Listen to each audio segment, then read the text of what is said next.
भोस गावातील जलजीवन मिशन अंतर्गत शुद्ध पिण्याच्या पाण्याचा प्रश्न अद्यापही सुटलेला नसल्याने ग्रामपंचायत कार्यालयासमोर दिनांक 26 जून 2026 पासून सुरू करण्यात आलेले आमरण उपोषण 5व्या दिवशीही सुरू असून संबंधित प्रशासनाच्या उदासीन भूमिकेमुळे ग्रामस्थांमध्ये तीव्र संतापाचे वातावरण निर्माण झाले आहे। भोस गावातील जलजीवन मिशन योजनेसाठी सुमारे 4,65,00,000 रुपयांचा निधी मंजूर करण्यात आला होता। 2024 पर्यंत योजना पूर्ण करून गावाला शुद्ध पिण्याचं पाणी देण्याचं नियोजन असताना कोट्यवधी रुपयांचा निधी खर्च होऊनही आजपर्यंत गावकऱ्यांच्या नळाला शुद्ध पिण्याचं पाणी मिळालेलं नाही। या गंभीर प्रश्नाकडे प्रशासनाचं लक्ष वेधण्यासाठी ग्रामस्थांनी 12 मे, 19 मे आणि 29 मे 2026 रोजी संबंधित अधिकाऱ्यांना वेळोवेळी निवेदन देत सातत्याने पाठपुरावा केला होता। त्यानंतर 8 जून 2026 रोजी ग्रामपंचायत कार्यालयासमोर आमरण उपोषण करण्यात आले। त्यावेळी कार्यकारी अभियंता चिकोडी यांनी लेखी आश्वासन देत 15 दिवसात जलजीवन मिशनचं काम पूर्ण करून गावाला शुद्ध पिण्याचं पाणी उपलब्ध करून देण्यात येईल, तसेच काम पूर्ण न झाल्यास संबंधित ठेकेदारावर व अधिकाऱ्यांवर कठोर कारवाई करण्यात येईल अशी ग्वाही दिली होती। या आश्वासनानंतर विश्वास ठेवून ग्रामस्थांनी उपोषण मागे घेतले। मात्र 15 दिवसांची मुदत संपल्यानंतरही काम अत्यंत संथ गतीने सुरू असल्याने आणि गावाला शुद्ध पाणी पुरवठा न झाल्याने ग्रामस्थांनी पुन्हा 26 जून 2026 रोजी ग्रामपंचायत कार्यालयासमोर आमरण उपोषण सुरू केले। या उपोषणात माजी तालुका पंचायत सदस्य प्रकाश वडार, डॉक्टर बापूसाहेब हमपन्नवर, माजी ग्रामपंचायत सदस्य सचिन मोहिते आणि भोज पत्रकार विपुल ढेरे हे उपोषणास बसले असून अभय पाटील, राजू बुर्जी, आरिफ मकानदार, कुमार नाईक, अनिल मडिवाळ, रावसाहेब संकपाळ, कुशल खोत, राजेंद्र मुगळे यांच्यासह भोज फायटर ग्रुपचे कार्यकर्ते व ग्रामस्थ मोठ्या संख्येने आंदोलनात सहभागी झाले आहेत। आंदोलनकर्त्यांनी प्रशासनावर तीव्र नाराजी व्यक्त करत सांगितले की शुद्ध पिण्याचे पाणी हा प्रत्येक नागरिकाचा मूलभूत अधिकार आहे। ನಿಪ್ಪಾಣಿ ತಾಲೂಕಿನ ಭೋಜ ಗ್ರಾಮದಲ್ಲಿ ಸುಮಾರು 14,500 ಜನಸಂಖ್ಯೆ ಇರುವ ಗ್ರಾಮ ಇದು, ಅತಿ ದೊಡ್ಡ ಗ್ರಾಮ ಇದು। ಈ ಜಲಜೀವನ ಮಿಷನ್ ಯೋಜನೆಯಡಿ ಶುದ್ಧ ಕುಡಿಯುವ ನೀರನ್ನು ಪೂರೈಸುವಗೋಸ್ಕರ ಕೇಂದ್ರ ಸರ್ಕಾರದಿಂದ ಸುಮಾರು 4,65,00,000 ರೂಪಾಯಿಗಳನ್ನು ಮಂಜೂರಾತಿ ಮಾಡಿಕೊಂಡು ಶುದ್ಧ ಕುಡಿಯುವ ನೀರನ್ನು ಪೂರೈಸಬೇಕೆಂದು 2024ರ ಅಂತ್ಯದವರೆಗೆ ಸಂಪೂರ್ಣ ಕೆಲಸವನ್ನು ಕೈಗೊಂಡು ಪ್ರತಿಯೊಂದು ಮನೆಗೆ ಶುದ್ಧ ಕುಡಿಯುವ ನೀರನ್ನು ಪೂರೈಸುವ ಯೋಜನೆಯನ್ನು ಕೈಗೊಂಡಿದ್ದು ಇತ್ತು। ಆ ಕಾಮಗಾರಿಯನ್ನು 2023ಕ್ಕೆ ಚಾಲ್ತಿಯಲ್ಲಿಟ್ಟು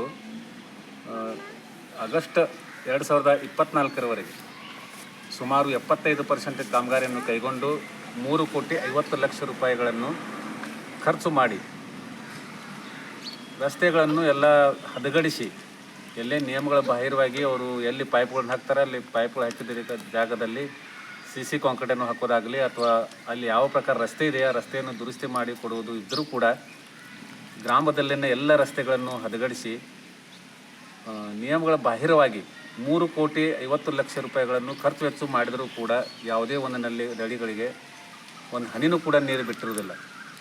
2024 ಆಗಸ್ಟ್ದಿಂದ 26 ಜೂನ್ 2026 ತನಕ ಯಾವುದೇ ಕೆಲಸ ಪ್ರಾರಂಭ ಮಾಡದೆ ಮುಂದೂಡಿಸದೆ ಸಂಪೂರ್ಣ ಕೆಲಸ ಮುಗಿಸದೆ 2 ವರ್ಷಗಳ ಕಾಲ ಸರ್ಕಾರ ಅಧಿಕಾರಿಗಳು ಅದನ್ನು ಮುಚ್ಚಿಡೋಗೋಸ್ಕರ 2 ವರ್ಷದಲ್ಲಿ ಹಾಗೆ ಇಟ್ಟುಕು ಬಿಟ್ಟಿದ್ದರು। ಆದರೆ ನಾನು ಮತ್ತು ನನ್ನ ಸಂಗಡಿಗರಾದಂಥ ಮಿತ್ರರಾದಂಥ 10 ಜನ ಕೂಡಿ ಸಂಬಂಧಪಟ್ಟ ಇಲಾಖೆಯ ಅಧಿಕಾರಿಗಳಿಗೆ, ಮಾನ್ಯ ಕಾರ್ಯನಿರ್ವಾಹಕ ಅಭಿಯಂತರರಿಗೆ ಮಾಹಿತಿಯನ್ನು ಕೇಳಿರುವಾಗ ಅವರು ನಮಗೆ ಮಾಹಿತಿ ದೊರಕಿಸಿದರು। 3,50,00,000 ರೂಪಾಯಿ ಖರ್ಚು ವೆಚ್ಚ ಮಾಡಿ 75% ನಾವು ಕೆಲಸ ಕಾಮಗಾರಿ ಕೈಗೊಂಡಿದ್ದೆವು। ಅದ್ರ ಯಾಕೆ ನೀವು ಅದನ್ನು ಬಂದಿಟ್ಟಿದ್ದೀರಿ, ಯಾಕೆ ಚಾಲು ಮಾಡಿಲ್ಲ ಅಂತಂದು ಹೇಳಿದ್ರೆ ಅದಕ್ಕೆ 1 ತಿಂಗಳಗಟ್ಟಲೆ ನಮ್ಗೆ ಯಾವುದೋ ಉತ್ತರ ಕೊಡಲಾಗ್ತಿರು। ನಾವು 1 ತಿಂಗಳ ತನಕ ಮೇಲಿನ ಮೇಲೆ ಲಿಖಿತವಾಗಿ ದೂರು ಕೊಟ್ಟರೂ ನಮ್ಗೆ ಯಾವುದೇ ಮಾಹಿತಿ ದೊರಕಿಸದೆ ಕಾಮಗಾರಿಯನ್ನು ಚಾಲ್ತಿಯಲ್ಲಿ ಮಾಡದೇ ಇರುವುದರಿಂದ 8/6/2026ರಂದು ನಾವು ಆಮರಣ ಉಪವಾಸ ಸತ್ಯಾಗ್ರಹ ಕೈಗೊಂಡಿದ್ದೆವು ಗ್ರಾಮ ಪಂಚಾಯತಿ ಆವರಣದ ಮುಂದೆ। ಆ ದಿನ ಕಾರ್ಯನಿರ್ವಾಹಕ ಅಭಿಯಂತರರು ಬಂದು ನಮ್ಗೆ ಭರವಸೆ ಪತ್ರ ಕೊಟ್ಟರು, ಏನಂದ್ರೆ 15 ದಿವಸಗಳ ಟೈಮ್ ಕೊಡ್ರಿ, ನಾನು ಸಂಪೂರ್ಣ ಕೆಲಸ ಮುಗಿಸಿ ಎಲ್ಲ ಮನೆಗಳಿಗೆ ನೀರು ಪೂರೈಸುವಂಥ ಜವಾಬ್ದಾರಿ ನಾನು ಮಾಡ್ತೀನಿ। ಒಂದು ವೇಳೆ ಗುತ್ತಿಗೆದಾರರು 15 ದಿವಸದೊಳಗೆ ಕೆಲಸ ಮುಗಿಸಲಿಲ್ಲ ಅಂದ್ರೆ ಅವ್ರ ಮೇಲೆ ಟೆಂಡರ್ ನಿಯಮಾವಳಿ ಪ್ರಕಾರ ಕ್ರಮ ತಗೋತೀವಿ ಮತ್ತು ಅವ್ರ ಗುತ್ತಿಗೆಯನ್ನು ಕಪ್ಪು ಪಟ್ಟಿಗೆ ಸೇರಿಸಲಾಗುವುದು ಅಂತ ಮೇಲಾಧಿಕಾರಿಗಳನ್ನ ಸಲ್ಲಿಸ್ತೇನೆ ಅಂತೇಳಿ ಅದು ಭರವಸೆ ಪತ್ರವನ್ನು ಲಿಖಿತವಾಗಿ ನಮ್ಗೆ ಕೊಟ್ಟು ಹೋಗಿ ನಮ್ಮ ಸತ್ಯಾಗ್ರಹನ ಹಿಂದೆ ತಗೋಲಿಕ್ಕೆ ಅವರು ಒತ್ತಾಯ ಮಾಡ್ತಾರೆ। ಅವರು ಭರವಸೆ ಪತ್ರದ ಮೇರೆಗೆ ನಾವು ಸತ್ಯಾಗ್ರಹವನ್ನು ಹಿಂಪಡೆದಿದ್ದು. ಆದರೆ ಅವರು 24/6/2026 ಸಂಪೂರ್ಣ ಕೆಲಸ ಮುಗಿಸ್ಬೇಕಾಗಿತ್ತು. ಆದರೆ ಅವ್ರು ಭರವಸೆ ಕೊಟ್ಟ ಪ್ರಕಾರ ಮುಗಿಸಲಿಲ್ಲ. ಅದಕ್ಕೆ ನಾವು ಮತ್ತೆ 24 ತಾರೀಕರ ಮೊದಲೇ ಒಂದು 8 ದಿವಸ ಮೊದಲು ನಾವು ಎಲ್ಲ ಸಂಬಂಧಪಟ್ಟ ಅಧಿಕಾರಿಗಳು, ಮಾನ್ಯ ಜಿಲ್ಲಾಧಿಕಾರಿ ಆಗಲಿ, ಮಾನ್ಯ ಮುಖ್ಯ ಕಾರ್ಯನಿರ್ವಾಹಕ ಅಧಿಕಾರಿಗಳು ಜಿಲ್ಲಾ ಪಂಚಾಯತ್ ಆಗಲಿ, ಜಿಲ್ಲಾಧಿಕಾರಿಗಳು ಬೆಳಗಾವಿ ಆಗಲಿ, ಮಾನ್ಯ SP ಸಾಹೇಬರು ಬೆಳಗಾವಿ ಆಗಲಿ, ಮಾನ್ಯ ಅಸಿಸ್ಟೆಂಟ್ ಕಮಿಷನರ್ ಸಾಹೇಬರು ಚಿಕ್ಕೋಡಿ, ಮಾನ್ಯ ತಹಸೀಲ್ದಾರ್ ಸಾಹೇಬರು ನಿಪ್ಪಾಣಿ, ಇವರೆಲ್ಲರಿಗೂ ನಿವೇದನೆ ಕೊಟ್ಟಿದ್ದು ನಾವು. ಒಂದು ವೇಳೆ 24/6/2026 ಕಾಮಗಾರಿಯನ್ನು ಕೈಗೊಂಡದೇ ಇದ್ದರೆ, ಸಂಪೂರ್ಣ ಕೆಲಸ ಕೈಗೊಂಡದೇ ಇದ್ದರೆ, ಶುದ್ಧ ನೀರು ಬಿಡದೇ ಇದ್ದರೆ ಮತ್ತೆ ನಾವು 26/6/2026 ಸತ್ಯಾಗ್ರಹವನ್ನು ಮುಂದುವರಿಸ್ತೀವಿ ಅಂತ ಹೇಳಿದ್ದರೂ ಕೂಡ ಕಾರ್ಯನಿರ್ವಾಹಕ ಅಭಿಯಂತರ ಅಧಿಕಾರಿಗಳು ನಮಗೆ ಯಾವುದೇ ಉತ್ತರ ಕೊಡಲಿಲ್ಲ. ಸಂಪೂರ್ಣ ಕೆಲಸನೂ ಮುಗಿಸಿಲ್ಲ ಅಂತೇಳಿ ಅವ್ರು ಏನು ಹೇಳಿದ್ರು, ಭರವಸೆ ಪತ್ರ ಪ್ರಕಾರ ಯಾರೇ ಅಧಿಕಾರಿ ಮೇಲಾಗಲಿ ಅಥವಾ ಗುತ್ತಿಗೆದಾರ ಮೇಲೆ ಕ್ರಮನೂ ತೊಗೊಂಡಿಲ್ಲ. ನಮಗದು ಲಿಖಿತ ಪತ್ರ ಕೊಟ್ಟು ಹೋಗಿ 24ದಿಂದ ಎಲ್ಲಿ ಹೋಗಿಬಿಟ್ರೆ ಅನ್ನೋದು ಗುರುತಾಗಲಿಲ್ಲ. ನಾವು 26ದಿಂದ ಸತ್ಯಾಗ್ರಹವನ್ನು ಮುಂದುವರಿಸಿದ್ದು ನಾವು ಹೇಳಿದ ಪ್ರಕಾರ. ಆದರೆ ಇವತ್ತು 6ನೇ ದಿವಸ ಇದ್ರೂ ನಿನ್ನೆ 5ನೇ ದಿವಸ ನಮ್ಮ ಸತ್ಯಾಗ್ರಹ ಕೈಗೊಂಡಿರುವಾಗ, ನಿನ್ನೆ 5ನೇ ದಿವಸಕ್ಕೆ ಇಲ್ಲಿ ಮಾನ್ಯ ಕಾರ್ಯನಿರ್ವಾಹಕ ಅಭಿಯಂತರು ಮತ್ತು ಸಹಾಯಕ ಅಭಿಯಂತರರು ಇವರು ಬಂದು ಇಲ್ಲಿ ಸ್ಥಳಕ್ಕೆ ಭೇಟಿ ಮಾಡ್ತಾರೆ. ಮತ್ತು ಅವರು ಸುಮ್ಮನೆ ಸುಳ್ಳು ಡಾಕ್ಯುಮೆಂಟ್ಸ್ ಕೊಟ್ಟು ನಾವು ಹಂಗೆ ಮಾಡ್ತೀವಿ, 3 ತಿಂಗಳು ಟೈಮ್ ಕೊಡ್ರಿ, 4 ತಿಂಗಳು ಟೈಮ್ ಕೊಡ್ರಿ. ಅವ್ರು ಕೊಟ್ಟಿದ್ದೆಲ್ಲ ಈಗ ತಿಂಗಳದಾಗ ನೋಡ್ಕೋಯ್ತಂದ್ರೆ ಪ್ರತಿ ವಾರಕ್ಕೊಂದು ಡಾಕ್ಯುಮೆಂಟ್ಸ್ ಕೊಡ್ಕೊತ ಹೋಗಿದ್ದಾರೆ. ಅವ್ರು ಕೊಟ್ಟದ್ದು ನೋಡಿದಂದ್ರೆ ಎಲ್ಲ ಸುಳ್ಳು ಡಾಕ್ಯುಮೆಂಟ್ಸ್. ಒಂದು ಸಲ ಅನ್ನೋದು ಗ್ರಾಮಸ್ಥರ ಗ್ರಾಮಸ್ಥರು ಏನಂತಕ್ಕಾದ್ರು ಟೈಮ್ ಆಗಲಿ ಕರೆ ಚಲೋ ಮಾಡಿರಿ ಅಂತೇಳಿ ಒಮ್ಮೆ ಲೆಟ್ರ್ ಬರೆದು ಕೊಡೋದು ನಮ್ಗೆ. ಮತ್ತೊಂದು ಸಲ ಅನ್ನೋದು ಗ್ರಾಮಸ್ಥರ ತಂಟೆ ತಕರಾರು ಮಾಡ್ತಾ ಇದ್ದಾರೆ, ನಮ್ಮ ಕೆಲಸ ಮಾಡ್ಕಾಗೋತು. ಆ್ಯಕ್ಚುಲಿ ನಮ್ಮ ಊರಾಗ ನೋಡ್ಕೊತಂದ್ರೆ ಯಾರೂ ಜನರ ತಕರಾರಿಲ್ಲ, ಒಬ್ರದ್ದು ಕೂಡ ತಕರಾರಿಲ್ಲ. ತಕರಾರಿಲ್ಲ ಆದ್ಮ್ಯಾಗ ಅವ್ರು 2024 ₹3,50,00,000 ತೊಗೊಂಡಿದ್ದಾರೆ ಖರ್ಚು ಮಾಡಿ. ತಕರಾರಿತ್ತಂದ್ರೆ ಅಷ್ಟು ಕೆಲಸ ಆಗಲಿಕ್ಕೆ ಸಾಧ್ಯ ಇಲ್ಲ. ಮತ್ತು ಈಗ ಸುಮ್ಮನೆ ರೊಕ್ಕ ನಾಡುತ್ತಿದ್ದವ್ರ ಕೆಲಸ ಕಡಿಮೆ ಆಗಿದ್ರೂ ರೊಕ್ಕ ಅವರು ಅನುದಾನ ಹೆಚ್ಚು ತೊಗೊಂಡಿರೋದು. ಈಗ ಕೆಲಸ ಹೆಚ್ಚ ಮತ್ತು ಅನುದಾನ ಕಡಿಮೆ ಇರೋದರಿಂದ ಗುತ್ತಿಗೆದಾರರು ಕೂಡ ಅದನ್ನು ಫಾಸ್ಟ್ ಕೆಲಸ ಮಾಡ್ತಾ ಇಲ್ಲ. ಅದಕ್ಕೆ ಸಂಬಂಧಪಟ್ಟ ಅಧಿಕಾರಿಗಳೇ ಕಾರಣ ಇರೋದರಿಂದ ಅವ್ರನ್ನ ಗುತ್ತಿಗೆದಾರನ ಉಳಿಸೋದು, ಅವ್ರ ಅಂಡರ್ದಾಗಿದ್ದವ್ರು AEE ಸಾಹೇಬ್ರನ್ನ ಉಳಿಸೋದು, ಇದೆಲ್ಲ ಮಾಡ್ಕೋತ ಹೋಗಿ ನಮ್ಮ ಸಾರ್ವಜನಿಕರು ಮೋಸ ಮಾಡ್ತಾರೆ. ಇವತ್ತಿಗೆ ನಾವು 6ನೇ ದಿವಸ ಸತ್ಯಾಗ್ರಹ ಮಾಡ್ತಿದ್ರೂ ಕೂಡ ಇಲ್ಲಿ ಸಾರ್ವಜನಿಕರಿಗೆ ಏನು ತೊಂದರೆ ಆಗ್ತಾಯಿದೆ ಅನ್ನೋದು ಅವ್ರಿಗೆ ಕಳಕಳಿ ಅನ್ನೋದು ಭಾವನೆ ಇಲ್ಲ. ಒಬ್ಬ ಸಾರ್ವಜನಿಕ ಅಧಿಕಾರಿ ಇದ್ರೂ ಕೂಡ ಬೇಜವಾಬ್ದಾರಿಯಿಂದ ಕರ್ತವ್ಯ ನಿರ್ವಹಿಸಿ, ನಮ್ಮ ರಾಜ್ಯ ಮೀಟಿಂಗ್ ಐತಿ, ನಮ್ಮ ದಿಲ್ಲಿಗೆ ಮೀಟಿಂಗ್ ಇತ್ತು, ನಮ್ಮ ಮುಂಬೈಗೆ ಮೀಟಿಂಗ್ ಇತ್ತು ಅನ್ಕೋತ ಹೇಳ್ಕೊತ ಇದ್ದಿರ್ಬೋದು, ಇಲ್ಲ ಅಂತ ಅನ್ನಂಗಿಲ್ಲ ನಾವು. ಆದರೆ ಸಾರ್ವಜನಿಕ ಸಮಸ್ಯೆನೂ ಒಂದು ಕೆಲಸ ಇದೆಯಲ್ಲ, ಅವ್ರ ಜವಾಬ್ದಾರಿ. ಹೀಗಾಗಿ ನಮ್ಗೆ ಇವತ್ತು 6ನೇ ದಿವಸ ಆದ್ರೂ ನಾವು ಧರಣಿ ಸತ್ಯಾಗ್ರಹ ಮಾಡಿ ಅಮರಣ ಉಪವಾಸ ಕೈಗೊಂಡ್ರೂ ಕೂಡ ಯಾವುದೇ ಅಧಿಕಾರಿಗಳಿಗೆ ಸಾರ್ವಜನಿಕ ಬಗ್ಗೆ ಏನೂ ಅವ್ರಿಗೆ ಒಂದು ದಯಾಮಯ ಅನ್ನೋದಿಲ್ಲ. ಇದಂಥ ವ್ಯವಸ್ಥೆ ಆಗಿಬಿಟ್ಟೈತಿ. ನಾವು ಇದ್ರ ಬಗ್ಗೆ ನ್ಯಾಯ ಸಿಗುವವರೆಗೆ ನಾವು ಇದನ್ನು ಹೋರಾಟ ಮುಂದುವರಿಸ್ತೀವಿ ಅಂತೇಳಿ ಇವತ್ತು ಹೇಳಿದ್ದು. ನಾವು ಗ್ರಾಮಸ್ಥರಿಗೂ ಒಂದು ವಿನಂತಿ, ನಾವು ಹೋರಾಟ ಮಾಡ್ತಿರೋದು ಗ್ರಾಮದವ್ರಿಗೆ. ಹೀಗಾಗಿ ಮೇಲಾಧಿಕಾರಿಗಳು ಬಂದು ಅದನ್ನು ನಮಗೆ ನ್ಯಾಯ ಕೊಡಿಸ್ಬೇಕು ಅಂಥೇಳಿ ನಾವು ಧರಣಿ ಸತ್ಯಾಗ್ರಹನ ಮುಂದುವರಿಸ್ತಾ ಇದ್ದೀವಿ. ನಮಗೆ ನ್ಯಾಯ ಸಿಗೋ ಮಟ್ಟ ನಾವು ಧರಣಿ ಸತ್ಯಾಗ್ರಹ ಹೀಗೆ ಮುಂದುವರಿಸ್ತೀವಿ ಅಂತೇಳಿ ನಾನು ಹೇಳ್ತಿಸ್ತೇನೆ. ನಾನು ಭೋಜ್ ಗ್ರಾಮ ನಿವಾಸಿ ಪೂಜಾರಿ ಸರ್, ನಿವೃತ್ತ ಹೈಸ್ಕೂಲ್ ಶಿಕ್ಷಕ.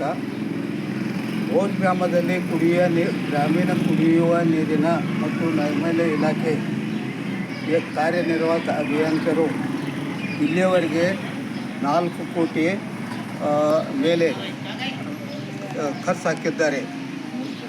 3 ಕೋಟಿ ಖರ್ಚು ಹಾಕಿದ್ದಾರೆ. ಆದರೆ ಇಲ್ಲಿವರೆಗೆ ಪ್ರಗತಿಯಲ್ಲಿ ಯಾವುದೇ ಕೆಲಸ ಇಲ್ಲ. ಅದು 2024ಕ್ಕೆ ಅವರು ಕರಾರಿನ ಪ್ರಕಾರ ಮುಗಿಯಬೇಕಾಗಿತ್ತು. ಆದರೆ ಇಲ್ಲಿಯವರೆಗೆ ಮುಗಿದಿಲ್ಲ. ಈಗ ಭೋಜ್ ಗ್ರಾಮಸ್ಥರ ಕೆಲವು ಜನ ಅವ್ರಿಗೆ ಎಷ್ಟೋ ಸಾರಿ ವಿನಂತಿ ಪತ್ರ ಕೊಟ್ಟರು. ಅವರು ಏನೋ ಹೇಳುತ್ತಾ ಇಲ್ಲಿಯವರೆಗೆ ಮುಂದೆ ಹಾಕ್ತಾ ಬಂದಿದ್ದಾರೆ. ನಿನ್ನೆ ಅವರು ಇಲ್ಲಿ ಬಂದು ಕಾರ್ಯನಿರ್ವಾಹಕ ಅಭಿಯಂತರು ಮತ್ತು ಅವರ ಅಸಿಸ್ಟೆಂಟ ಎಲ್ಲ ಬಂದು ಇಲ್ಲಿ ಸಾಕಷ್ಟು ಚರ್ಚೆ ಮಾಡಿದರು. ಅದರ ಉಪವಾಸ ಸತ್ಯಾಗ್ರಹನ ಹಿಂದೆ ಕೊಳ್ಳುವ ಸಲುವಾಗಿ ವಿನಂತಿಸಿದರು. ಆದರೆ ಅವರ ಕಾರ್ಯ ಮಾಡಲಿಕ್ಕೆ ತಯಾರಿಲ್ಲ. ಇನ್ನೂ 10 ದಿವಸ ಬೇಕು, 3 ತಿಂಗಳು ಬೇಕು, ಅದು ಹೇಳ್ಕೊತ ಹೋಗ್ಲಿಕ್ಕತ್ತಾರ. ಆದ್ರೆ ಈಗ ಉಪವಾಸ ಸತ್ಯಾಗ್ರಹ ಕೈಕೊಂಡು 6ನೇ ದಿವಸ ಈಗ ಎಲ್ಲ ಈ ಉಪವಾಸ ಸತ್ಯಾಗ್ರಹಿಗಳಿಗೆ ಸಾಕಷ್ಟು ನಿವೇದನೆ ಆಗ್ತಿದೆ, ತ್ರಾಸ ಆಗ್ತಿದೆ.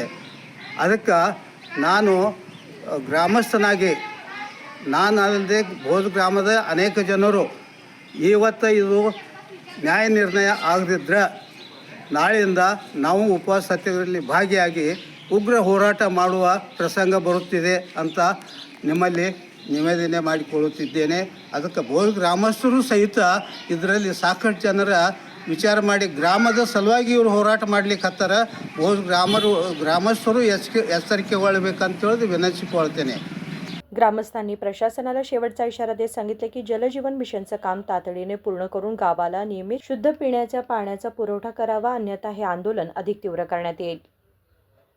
विपुल ढेरे, KMM मराठी, भोज.